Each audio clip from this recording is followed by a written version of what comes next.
காங்கிரஸ் கட்சியை பார்த்து பிரதான எதிர்க்கட்சியை பார்த்து நீ ஒட்டுணின்றது ஒரு பிரதம மந்திரி பேசுகிற பேச்சு கிடையாது. நீங்கள் எல்லாருக்கும் பிரதம மந்திரி, எல்லாருக்கும் பிரதம மந்திரி. தன்னுடைய உரை, அதாவது குடியரசுத் தலைவர் உரை என்பது இந்த அரசின் உரை. அதில் சொல்லப்பட்ட விஷயங்களோட நீட்சியாக தான் பிரதமரோட பதில் உரை இருக்கும் எப்பயுமே. அன்ஃபார்ச்சுனேட்லி அதுவும் இல்லை நேற்றுக்கு. So it's a cheap politics. By and large முதல் கூட்டத்தொடர், மோடி அரசின் 3வது காலகட்டத்தின் முதல் கூட்டத்தொடர் எதிர்க்கட்சிகளுக்கு நிரம்ப வாய்ப்பு கொடுத்து ஜனநாயக பாதையில் நடத்தப்பட்ட மக்களவையாகத்தான் நான் பார்க்கிறேன்.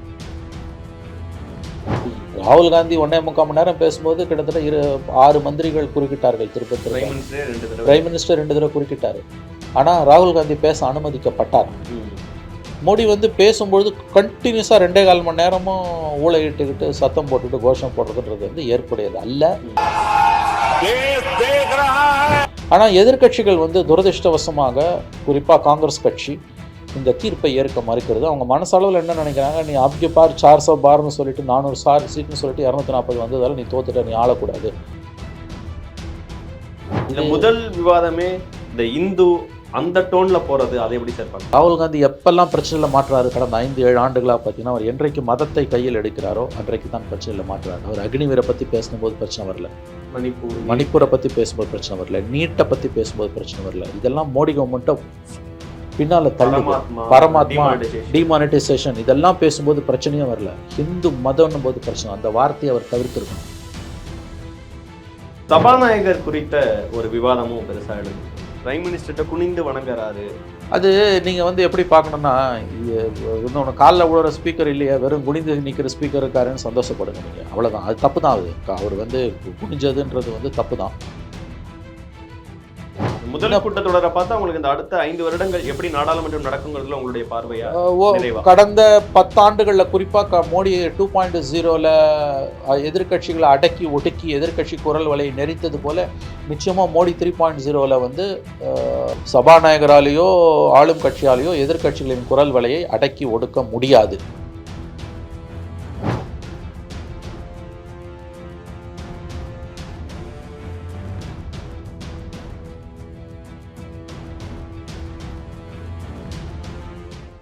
நாடாளுமன்றத்தில் குடியரசுத் தலைவர் உரை மீதான விவாதத்தில் எதிர்க்கட்சிகள் பேசினது, பிரதமர் பேசினது, அதை குறித்து உங்க பார்வை சார்? இல்லை, பிரதமரின் பேச்சில் வழக்கம் போல தெளிவான அவருடைய அரசின் அடுத்த 5 ஆண்டுகளுக்கான கொள்கை பிரகடனங்கள் எதுவுமே இல்லை.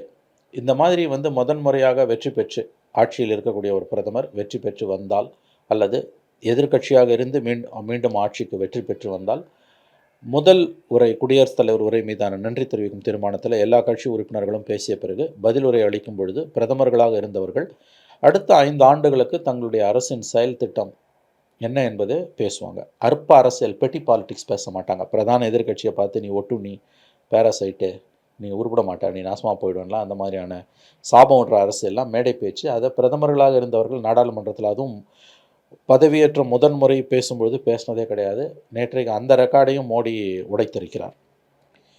அவலமாக எதிர்க்கட்சிகள் பேசலாம், பிரதமர் பேசக்கூடாது. ஏன்னா அவர் எல்லாருக்கும் பிரதமர். போட்டு போட்டவன் போடாதவன், தன்னை வசைபாடுகிறவன், தன்னை புகழ்கிறவன், எல்லாருக்கும் அவர் பிரதமர். ராகுல் காந்தி வசைப்பாடலாம், மோடி வசைப்பாடக்கூடாது. ஏன்னா ஆங்கிலத்தில் சொல்கிறதுனா the prime ministers, the institutional prestige of the prime ministers chair. இந்திய அரசியலமைப்பு சாசனம் உருவாக்கி கொடுத்த அந்த பிரதமர் இருக்கைக்குரிய அந்த நன்மதிப்புக்கு ஏற்றபடி பிரதமர் நடந்து கொள்ள வேண்டும். பிரதமர் என்றால் தனிப்பட்ட நரேந்திர மோடி அல்ல, அந்த பதவியில் எவர் இருந்தாலும். துரதிருஷ்டவசமாக நேற்றைக்கு பிரதமர் அப்படி நடந்து கொள்ளவில்லை. அவர் ரொம்ப அற்பத்தனமான மலிவான அரசியலை தான் பேசியிருக்கிறார். குடியரசுத் தலைவர் உரையில் அடுத்த 5 ஆண்டுகளுக்கு இந்த அரசு, குறிப்பாக அடுத்த ஓராண்டுக்கு செய்யப்போகிற சில விஷயங்கள் குறித்த சில கொள்கை பிரகடனங்கள் இருந்திருக்கின்றன. பொருளாதார ரீதியாக, அப்புறம் சோஷியல் மீடியாவை கண்ட்ரோல் பண்ணுறது பற்றி, பொய் செய்திகளை கண்ட்ரோல் பண்ணுறது பற்றி, இந்த மாதிரி எல்லாம் சில விஷயங்கள் கோடிட்டு காட்டப்பட்டிருக்கின்றன. அது குறித்தெல்லாம் பிரதமர் பேசியிருக்க வேண்டும், பேசலை அவர். தன்னுடைய உரை, அதாவது குடியரசுத் தலைவர் உரை என்பது இந்த அரசின் உரை. அதில் சொல்லப்பட்ட விஷயங்களோட நீட்சியாக தான் பிரதமரோட பதில் உரை இருக்கும் எப்பயுமே. அன்ஃபார்ச்சுனேட்லி அதுவும் இல்லை நேற்றுக்கு. So it's a cheap politics. அதற்கான காரணம் 2 நாட்களா பாஜகவை கடுமையா that is one of the reasons. நான் அந்த பாயிண்ட்டுக்கு வரேன். எதிர்க்கட்சிகள் மேலே ஒரு தவறு இருக்குது. என்ன பிரச்சனைனா, எதிர்க்கட்சிகள் இந்த தீர்ப்பை ஏற்றுக்கொள்ள மறுக்கிறார்கள். இது பிஜேபிக்கு 303லேருந்து 240 வந்திருக்குது. என்டிஏக்கு 292 இருக்குது. இந்த தீர்ப்பு சீட்டு குறைவாக கொடுத்தாலும் மக்கள் வந்து பிஜேபிக்கும் என்டிஏக்கும் தான் 3வது முறையாக நாட்டை ஆள்வதற்கான வாய்ப்பை அனுமதியை கொடுத்திருக்கிறார்கள். இது பிஜேபிக்கு கிடைச்ச மேண்டேட். இதை நம்ம புரிஞ்சுக்கணும். பிஜேபிக்கும் என்டிஏக்கும் கிடைச்ச மேண்டேட். பட் சீட்ஸை குறைவாக கொடுத்துருக்காங்க. நீங்கள் ஒழுங்காக இருங்க வித் அ வார்னிங், கடிவாளம் போடப்பட்டிருக்கு. எதிர்க்கட்சிகளுக்கு டபுள் த அமௌண்ட்டு கொடுத்துருக்காங்க. நீங்கள் இன்னும் திறம்பட செயல்படுங்க, அரசாங்கத்தை கேள்வி கேளுங்க. ஆனால் எதிர்க்கட்சிகள் வந்து துரதிர்ஷ்டவசமாக, குறிப்பாக காங்கிரஸ் கட்சி இந்த தீர்ப்பை ஏற்க மறுக்கிறது. அவங்க மனசளவில் என்ன நினைக்கிறாங்க, நீ ஆப்கே பார் 400 பார்னு சொல்லிட்டு 400 சீட்னு சொல்லிட்டு 240 வந்ததால் நீ தோத்துட்ட, நீ ஆளக்கூடாது, பதவியிலேருந்து இறங்கணுன்றாங்க. இவங்க வந்து இது ரொம்ப அபத்தமான ஆர்குமெண்ட்டு. இந்தியா பிளாக்கோட ஒட்டுமொத்த சீட்டே 234 என்னமோ, வேற பிஜேபியோட தனியாக எண்ணிக்கை 240. இந்த தீர்ப்பு பிஜேபிக்கு கிடைத்த தீர்ப்பு. பிஜேபிக்கு தான் மக்கள் ஆள வாக்களித்திருக்கிறார்கள். பிஜேபின்னா என்டிஏக்கு. இதை முதல்ல எதிர்க்கட்சிகள் புரிஞ்சுக்கணும். இதை எதிர்க்கட்சிகள் அங்கீகரிக்க மறுத்து தேர்தல் முடிவுகள் வெளியில் வந்ததுலேருந்து நாளும் பொழுதும் வெளியிலையும் சமூக வலைதளங்களையும் தொலைக்காட்சிகளிலும் மோடிக்கு எதிராக மக்கள் வாக்களித்து விட்டார்கள், மோடி ஆளக்கூடாது என்கிற பிரச்சாரத்தை முடுக்கி விட்டார்கள். 2 நாள் நாடாளுமன்றத்தில் நடைபெற்ற விவாதத்திலும் இதுதான் வந்து பிரதான அம்சமாக வலியுறுத்தப்பட்டது. அதாவது வந்து இவங்க பேசுகிறத உன்னிப்பாக கேட்டால் வந்து யார் ஜெயிச்சா யார் தோத்தானே உங்களுக்கு தெரியாது. இந்தியா பிளாக் ஜெயிச்சிருச்சு, மோடி பிஜேபி தோத்துட்டாங்கன்ற மாதிரியான ஒரு தோற்றத்தை வந்து எதிர்க்கட்சிகள் வந்து அன்ஃபார்ச்சுனேட்லி நாடாளுமன்றத்தில் கிரியேட் பண்ணாங்க. அது பிஜேபிக்கு ஒரு வன்மத்தை, கோபத்தை, வெறுப்பை, எரிச்சலை உண்டாக்கியிருக்கு. அதுவும் பிரதமரோட இந்த அணுகுமுறைக்கு ஒரு காரணம். 2வது முக்கியமான விஷயம், பிரதம மந்திரி பேசும்பொழுது முதல் ஒரு 10 நிமிஷம் கோஷம் போட்டுட்டு அதுக்கப்புறம் அமைதியாக இருந்திருக்கணும். 2 மணி நேரமும் தொடர்ந்து கத்துனது என்பது எனக்கு தெரிஞ்சு வந்து அது தவறு. ஏன்னா ராகுல் காந்தி பேசும்போது அவர் பேச அனுமதிக்கப்பட்டார், குறுக்கீடுகள் இருந்தாலும் பேச அனுமதிக்கப்பட்டார். அப்போ அவங்க 292 பேர் இதே மாதிரி உங்களுக்கு வந்து தொடர்ந்து கூச்சல் குழப்பம் ஏற்படுத்தியிருந்தாங்கன்னா பேசியிருக்கவே முடியாது ராகுல் காந்தியால். நேற்று எதிர்க்கட்சிகள் பண்ண மிகப்பெரிய தவறு என்னை பொறுத்த வரைக்கும், கண்டிப்பாக மோடியோட ஸ்பீச்சுக்கு அவங்க எதிர்ப்பு தெரிவிச்சிருக்கணும். ஏன்னா வந்து மணிப்பூர் கலவரத்துலேருந்து, விலைவாசி உயர்வுலேருந்து, வேலைவாய்ப்புலேருந்து நிறைய பிரச்சனைகளை பற்றி அவர் பதிலே சொல்லலை. எதிர்ப்பை கண்டிப்பாக தெரிவிச்சிருக்கணும். அது எப்படின்னா, முதல்ல ஒரு 10 நிமிஷம், எனக்கு கடந்த காலங்களில் அப்படி தான் நடக்கும், முதல் 10 நிமிஷம் கோஷம் போடுவாங்க, அதுக்கு பிறகு அமைதியாக உட்காந்துருப்பாங்க. பிரதமர் பேசின பிறகு, பேசி முடித்த பிறகு இந்த பதில் இல்லைன்னும் போது அதுக்கு பிறகு மறுபடியும் இதே மாதிரி போராட்டம்லாம் அவையோட மையப்பகுதி கூட போகலாம். ஆனால் கண்டினியூஸாக 2.25 மணி நேரம் நேற்று மோடி பேசும்பொழுது எதிர்க்கட்சிகள் வந்து அந்த ஊழையிட்டதுன்றது வந்து கண்டிப்பாக ஏற்புடையதல்ல. இது வந்து உங்களுடைய எல்லா நியாயங்களையும் அடிச்சிடுது. மோடியோட ஸ்பீச் வந்து பிரச்சனைகளுக்கு பதில் சொல்லாமல் நழுவி ஓடுவதாகவும், பிரதமர் பதவிக்குரிய தகுதி இல்லாத பேச்சாகவும் தான் இருந்தது. அதையும் நம்ம தெளிவாக பதிவு பண்ணி தான் ஆகணும். ரொம்ப முக்கியமாக நான் மறுபடியும் சொல்கிறேன், கடந்த காலங்களில் இந்திரா காந்தி பிரதமராக இருந்ததுலேருந்து 80லேருந்து நான் பார்த்தவன்ற முறையில் சொல்கிறேன், இந்த மாதிரி வந்து பிரதமர்கள் வந்து பேசும் பொழுது அவர்கள் முதன்முறையாக வந்து பதவி ஏற்ற பிறகு, ஜெயித்த பிறகு தேர்தலில் அடுத்த 5 ஆண்டுகளுக்கான செயல் திட்டங்களை பேசுவாங்க. எதிர்க்கட்சிகள் எவ்வளவு வந்து விஷமத்தை கக்கினாலும் அதை கண்டுக்க மாட்டாங்க. எதிர்க்கட்சிகளுக்கு அன்பான அரவணைப்பை கொடுப்பாங்க, அழைப்பு கொடுப்பாங்க, வேண்டுகோள் கொடுப்பாங்க, எல்லோரும் சேர்ந்து பணியாற்றணுன்னுவாங்க. அது மாதிரி செய்ய மாட்டாங்க, அது வேறு விஷயம். அந்த ஸ்பீச் வந்து ஸ்டேட்ஸ்மேன் ஸ்பீச்சாக இருக்கும். துரதிருஷ்டவசமாக மோடியோட பேச்சு வந்து ஒரு மலிவான அரசியல்வாதியின் பேச்சாகத்தான் இருந்தது. அதனால் வந்து இந்தியாவோட சாபக்கேடு, ஆளுங்கட்சி வந்து ரொம்ப அராஜகமானதாக இருக்குது. எதிர்க்கட்சிகள் வந்து தங்கள் அளவில் கீழே இறங்கி மட்டமான அரசியல் செய்பவர்களாகத்தான் அவர்கள் இருக்கிறார்கள். என்ன காரணம்னு கேட்டிங்கன்னா, எதிர்க்கட்சிகள் பக்கம் பேசுகிறதுல நியாயங்கள் நிறையா இருக்குதுன்றதை நான் ஒத்துக்கிறேன். பல பிரச்சனைகளுக்கு மோடி அரசிடமிருந்து பதில் இல்லை என்பதை நான் ஒப்புக்கொள்கிறேன். பை அண்ட் லார்ஜ் எதிர்க்கட்சிகளோட செயல்பாட்டின் நிலையை நான் ஏற்றுக்கொள்கிறேன். ஆனால் சபையை நடத்துறது, சபையில் நடந்து கொள்வது, பார்லிமெண்ட்ரி டெமோக்ரஸி, ஃபங்க்ஷனிங் ஆஃப் பார்லிமெண்ட்ன்றது வந்து அதுக்கு சில வழிமுறைகள் இருக்கின்றன. ராகுல் காந்தி 1.25 மணி நேரம் பேசும்போது கிட்டத்தட்ட 6 மந்திரிகள் குறுக்கிட்டார்கள். திருப்ப பிரைம் மினிஸ்டர் 2 தடவை குறுக்கிட்டார். ஆனால் ராகுல் காந்தி பேச அனுமதிக்கப்பட்டார். மோடி வந்து பேசும்பொழுது கண்டினியூஸாக 2.25 மணி நேரமும் ஊழையிட்டுக்கிட்டு சத்தம் போட்டுக்கிட்டு கோஷம் போடுறதுன்றது வந்து ஏற்புடையது அல்ல.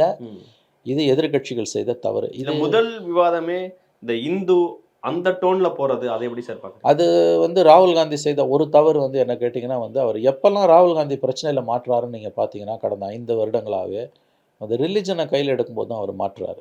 அவர் வந்து விலைவாசி உயர்வு, வேலையில்லா திண்டாட்டம் திரித்து பேசுகிறாங்களா? இல்லை, அவர் கரெக்டாக தான் சொன்னார். ஆனால் திரிச்சு பேசுகிறாங்க பிஜேபி. திரிச்சு பேசுகிற வாய்ப்புள்ள விஷயத்தை நீங்கள் ஏன் கொடுக்குறீங்க? இப்போ அந்த சிவபெருமான் படத்தை காமிச்சார் அவர். இது வந்து கை சின்னம் அப்படின்றாரு. வந்து அது வந்து பார்ட்டியோட சிம்பல் உங்களுக்கு. என்ன கேட்டிங்கன்னா அதை அவர் தவிர்த்திருக்கலாம். ஏன்னா இதில் இருக்கக்கூடிய ஒரு ரிஸ்க் என்னென்னா, இந்துக்கள் என்று சொல்லிக் கொள்ளக்கூடிய நீங்கள் வன்முறையாளர்களாக இருக்கிறீர்கள் போது அவன் அந்த சொல்லிக்கொள்ளக்கூடிய இந்துக்கள் வன்முறையாளர்கள்னு தான் கொண்டு போவான், வெட்டி ஒட்டி கொண்டு போவான்ற புரிதல் உங்களுக்கு இருக்கணும். கண்டேன் சீதைன்ற கதை தான் கம்பராமாயணத்தில் வரல. கண்டேன் சீதைன்றதான். சீதைன்னு சொன்னால் ராமன் பயந்துட போகிறான், சீதைக்கு ஏதோ ஆயிடுச்சுன்னு. முதல்ல கண்டேன்னு சொல்லிட்டு அப்புறம் சீதைன்றான். அந்த மாதிரி உங்கள் எதிரி இவ்வளோ பலமாகவும் இவ்வளோ வக்ரமானவனாகவும் இருக்கும்பொழுது நீங்கள் இன்னும் உஷாராக இருக்கணும். அந்த புரிதல் ராகுல் காந்திக்கு என்னமோ வரல. ராகுல் காந்தி எப்பெல்லாம் பிரச்சனையில் மாற்றாரு கடந்த 5-7 ஆண்டுகளாக பார்த்தீங்கன்னா, அவர் என்றைக்கு மதத்தை கையில் எடுக்கிறாரோ அன்றைக்கு தான் பிரச்சனையில் மாற்றுறாரு. அவர் அக்னிவீரை பற்றி பேசும்போது பிரச்சனை வரல, மணிப்பூரை பற்றி பேசும்போது பிரச்சனை வரல, நீட்டை பற்றி பேசும்போது பிரச்சனை வரல. இதெல்லாம் மோடி கவர்மெண்ட்டை பின்னால் பரமாத்மா டிமானிட்டைசேஷன் இதெல்லாம் பேசும்போது பிரச்சனையும் வரல. ஹிந்து மதம்னும் போது பிரச்சனை. அந்த வார்த்தையை அவர் தவிர்த்திருக்கணும். ராகுல் காந்தி இன்னமும் பக்குவப்பட வேண்டும். என்னை பொறுத்த வரைக்கும் நீங்கள் கேட்டிங்கன்னா நிறைய பக்குவப்பட்டிருக்காரு, நிறைய வளர்ந்துருக்காரு. கடந்த காலங்களில் இருந்ததை விட இன்றைக்கி நல்லாவே இருக்கார். இன்ஃபேக்ட் அவரோட ஸ்பீச் ரொம்ப அருமையான speech, accept few modifications. But Modi பேசும்பொழுது இவங்க 1.5 மணி நேரத்தில் தொடர்ந்து சத்தம் விட்டது, கோஷம் விட்டது ஏற்புடையதல்ல. இன்னும் டாக்டிக்கலாக அப்போசிஷன் இருக்கணும் தான். சபாநாயகர் குறித்த ஒரு விவாதமும் பெருசாக எழுந்திருக்கு. அவர் வந்து எதிர்கட்சிகள்கிட்ட ஒரு மாதிரி அணுகுமுறையும் ஆளுங்கட்சியினர்கிட்ட ஒரு மாதிரி அணுகுமுறையோட இருக்காரு அப்படிங்கிற ஒரு விஷயத்த ராகுல் காந்தியே முன்வைக்கிறாரு. எல்லா சபாநாயகர்களும் அப்படித்தான் இருந்திருக்கிறார்கள். எக்ஸப்ட் ஆளுங்கட்சியை சாராத சபாநாயகர்கள் இருந்தபோது சோம்நாத் சாட்டர்ஜி, ஜிஎம்சி பாலயோகி இந்த மாதிரியான சபாநாயகர்கள் இருக்கும்பொழுது தான் எதிர்கட்சிகளுக்கும் வந்து ஒரு மரியாதை இருந்தது.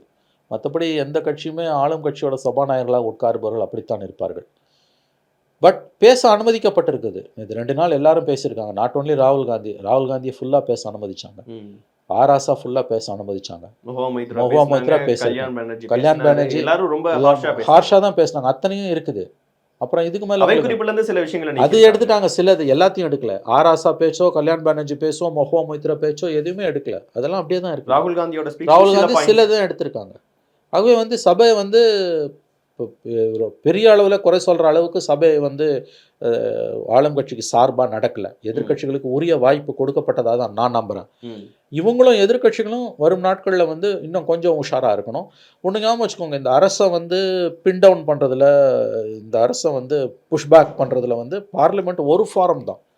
அது ஒரு தளம். பெரும்பாலான ஸ்பேஸ் வந்து உங்களுக்கு பார்லிமெண்ட்டுக்கு வெளியில் இருக்குது. மக்கள் நலன் சார்ந்த பிரச்சனைகளுக்காக நீங்கள் தெருக்கள் இறங்கி போராடும் போது, அந்தந்த ஏரியாவில் பிரச்சனைகளை உரிய இடங்களில் நீங்கள் போராடும் போது, மக்கள் மன்றத்தில் பிரச்சனைகளை வச்சு போராடும் போது, ஊடகங்களில் போராடும் போது, சமூக வலைதளங்களில் போராடும் போது, நீதிமன்றங்களில் கொண்டு போகும்போது ஹோலிஸ்டிக்காக தான் நீங்கள் பார்க்கணும். எப்படி இந்த அரசை வந்து வீழ்த்துவது, ஜனநாயக பாதையில் வீழ்த்துவதுன்னா கவுக்கிறதை பற்றி நான் சொல்லலை, இந்த அரசை வழிக்கு கொண்டு வருவது எப்படின்றதில் நீங்கள் ஹோலிஸ்டிக்காக தான் பார்க்கணும். வெறும் பார்லிமெண்ட்ரி ஃபார்மை மட்டும் வச்சு பார்க்கக்கூடாது. கடந்த 5 நாட்களாக நடைபெற்ற முதல் கூட்டத்தொடர் என்னை பொறுத்த வரைக்கும் வந்து ஜனநாயக பாதையில், ஜனநாயக வழிமுறைப்படி தான் நடந்திருக்குது. எதிர்கட்சிகளுக்கு உரிய வாய்ப்புகள் பேச கொடுக்கப்பட்டிருக்கின்றன நான் நம்புறேன். பார்த்த வரைக்கும் நம்ம எல்லாருமே பார்த்தா தெரியும். ஹவுஸ் வலுவான எதிர்கட்சி அமைஞ்சிருக்கு இந்த நாடாளுமன்றத்தில். எக்ஸாக்ட்லி, வலுவான எதிர்கட்சி அமைஞ்சிருக்குன்றதோட பலனை நம்ம எல்லாருமே அனுபவிச்சோம். கடந்த முறை வந்து இருந்த மாதிரி தூக்கி வெளியில் போட முடியாது. 240 பேர் இருக்காங்க, 230 பேர் இருக்காங்க. எதிர்கட்சி தலைவருக்கு உரிய வாய்ப்பு கொடுக்கப்பட்டிருக்கிறது. ஸோ இது ஃபஸ்ட்டு கூட்டத்தொடரை பொறுத்த வரைக்கும் இந்த ஸ்பேஸுக்குள்ளே எவ்வளோ செய்ய முடியுமோ அவ்வளோ தூரம் எதிர்கட்சிகளும் செய்திருக்கின்றன. அஃப்கோர்ஸ் பிரைம் மினிஸ்டர் பதில் சொல்லலை, நிறையா விஷயங்களுக்கு நழுவி போகிறாரு. அதுக்கு நீங்கள் சபாநாயகரை குறை சொல்ல முடியாது. சபாநாயகர் வந்து ஃபோர்ஸ் பண்ணி பிரைம் மினிஸ்டர் நீ பதில் சொல்லணும் ஹெட் மாஸ்டர் கிடையாது. அவர் வந்து லெவல் பிளேயிங் ஃபீல்டை தான் என்ஷூர் பண்ண முடியும். ஐ திங்க் கிட்டத்தட்ட அவர் லெவல் பிளேயிங் ஃபீல்டை என்ஷூர் பண்ணாருன்னு தான் நான் நம்புகிறேன். மற்றபடி இந்த இவங்களுக்கு வந்து ஆர்ப்பாட்டம் பண்ணும்போது கேமராவை அந்த பக்கம் கொண்டு போவோம், இந்த பக்கம் கொண்டு போகிறது, இதெல்லாம் எந்த சபாநாயகரும் செய்வாங்க, including Somnath Chatterjee. Prime minister குனிந்து வணங்குறாரு. அது நீங்கள் வந்து எப்படி பார்க்கணுன்னா, இன்னொன்று காலில் விழுற ஸ்பீக்கர் இல்லையா, வெறும் குனிந்து நிற்கிற ஸ்பீக்கர் இருக்காருன்னு சந்தோஷப்படுங்க நீங்கள், அவ்வளோதான். அது தப்பு தான். அவர் வந்து குனிஞ்சதுன்றது வந்து தப்பு தான். பட் இதை சபையை எப்படி நடத்துகிறாருன்றதை பொறுத்து தான் நீங்கள் முடிவு பண்ண முடியுமே ஒழிய வெறும் குனிஞ்சதை மட்டும் வச்சு எடை போட முடியாது. பை அண்ட் லார்ஜ் முதல் கூட்டத்தொடர், மோடி அரசின் 3வது காலகட்டத்தின் முதல் கூட்டத்தொடர் ஓரளவுக்கு மேலேயே டு லார்ஜ் எக்ஸ்டென்ட் எதிர்கட்சிகளுக்கு நிரம்ப வாய்ப்பு கொடுத்து ஜனநாயக பாதையில் நடத்தப்பட்ட மக்களவையாகத்தான் நான் பார்க்கிறேன். இன்னும் ராகுல் காந்தி அவர்களை ஒரு சிறுபிள்ளைத்தனமாக நடந்துக்கிறாரு, அப்படின்னு சொல்றதா இருக்கட்டும், ஒரு ஸ்கூல் ஸ்டூடெண்ட் மாதிரிங்கிறதா இருக்கட்டும், இந்த மாதிரி வார்த்தைகள்லாம் பயன்படுத்துறது. அது ஒன்றும் அன்பார்லிமெண்ட்ரி கிடையாதுங்க. ஸ்கூல் ஸ்டூடெண்ட் மாதிரி எதிர்க்கட்சி தலைவர் நடந்து கொள்றான்றது அன்பார்லிமெண்ட்ரி கிடையாது. அன்பார்லிமெண்ட்ரின்றது தனிப்பட்ட முறையில் வந்து விமர்சிக்கிறது, வாழ்க்கையை பற்றி விமர்சிக்கிறது. You are behaving as a child, you are behaving as a school ஸ்டூடெண்ட்ன்றது இட்ஸ் அ பொலிட்டிக்கல் சார்ஜ். அதில் எந்த தப்புமே கிடையாது. I don't find any wrong in it. ராகுல் காந்தி வந்து குழந்தைத்தனமாக நடந்து கொள்கிறார், அவரை பின்பற்றாதீர்கள்னு சொல்கிறதெல்லாம் வந்து அது இட்ஸ் அ பொலிட்டிக்கல் கமெண்ட், அது பொலிட்டிக்கல் கவுண்டர் அட்டாக். அதுக்கு பிரதமருக்கு உரிமை இருக்குது. என் பிரதமரை பார்த்து மோடி ராகுல் எவ்வளோ பேசியிருக்கார் இல்லையா, எவ்வளோ தூரம் அவர் விமர்சனங்களை வச்சார். நீ வந்து அவரோட பேச்சிலேருந்து தான் எடுத்து வச்சார். அது மாதிரி வந்து அது 2014க்கு பிறகு நாடு எப்படிலாம் வளர்ந்துருக்குன்னு பிரைம் மினிஸ்டர் லிஸ்ட் அவுட் பண்ணதெல்லாம் சரிங்களா சார்? அது அதெல்லாம் வந்து நிறைய பொய் சொல்கிறார் அவர். அது ஃபேக்ட்ஸ். அதுதான் மோடி. நம்ம அந்த மெரிட்ஸ் ஆஃப் த கேஸ்க்குள்ள போல, மோடி பொய் சொன்னாரா உண்மை சொன்னாரான்னு போல, சபை ஜனநாயக முறையில் நடந்ததா. மோடி இப்போ மோடியோட விமர்சனத்தில் தவறுன்னு நான் சொல்றது பாரசைட். காங்கிரஸ் கட்சியை பார்த்து பிரதான எதிர்கட்சியை பார்த்து நீ ஒட்டுணின்றது ஒரு பிரதம மந்திரி பேசுகிற பேச்சு கிடையாது. நீங்கள் எல்லாருக்கும் பிரதம மந்திரி, எல்லாருக்கும் பிரதம மந்திரி, போட்டவன் போடாதவன், ஓட்டு போட்டவன் போடாதவன் எல்லாருக்கும். இன்ஃபேக்ட் இழிவாக எதிர்கட்சிகள் நடந்து கொள்ளலாம், பிரதமர் நடந்து கொள்ளக்கூடாது. கீழே இருக்க 4 பேர் அவங்க பிஜேபியில் இருக்க எம்பிஸ் நடந்துக்கலாம், பிரதம மந்திரி நடந்துக்கூடாது. அந்த இடத்துலலாம் அவர் தவறுகிறார், சறுக்கி விழுகிறார் என்பது உண்மை. பட் பிரதான எதிர்க்கட்சி தலைவரை பார்த்து அவர் வந்து நீங்கள் ஸ்கூல் ஸ்டூடெண்ட் மாதிரி நடந்துக்கிறீங்க, சைல்டிஷாக நடந்துக்கிறீங்கன்றதுல எந்த தப்பும் கிடையாது. There is nothing wrong in it. அதில் அன்பார்லிமெண்ட்ரி எதுவும் கிடையாது. பட் காங்கிரஸ் பார்ட்டியை பேரசைட்னு சொல்கிறது வந்து அது கூட வந்து என்னை பொறுத்த வரைக்கும் நான் சொல்லுவேன், ஒரு பெரிய ஒன்றும் அவலமான வார்த்தை கிடையாது. But not in good taste. Okay, இந்த முதல் கூட்டத்தொடரை பார்த்தா உங்களுக்கு இந்த அடுத்த 5 வருடங்கள் எப்படி நாடாளுமன்றம் நடக்குங்கிறதுல உங்களுடைய பார்வையா? கடந்த 10 ஆண்டுகளில் குறிப்பாக மோடி 2.0ல எதிர்கட்சிகளை அடக்கி ஒடுக்கி எதிர்கட்சி குரல் வலையை நெறித்தது போல நிச்சயமாக மோடி 3.0ல வந்து சபாநாயகராலேயோ ஆளும் கட்சியாலேயோ எதிர்கட்சிகளின் குரல் வலையை அடக்கி ஒடுக்க முடியாது. அந்த நம்பிக்கை வருகிறது. ஓகே சார், என்ன நடக்க போகுதுன்னு பொறுத்து பார்ப்போம் சார். இவ்வளோ நேரம் உங்கள் நேரத்தையும் பகிர்ந்து கொண்டமைக்கு நன்றி சார்.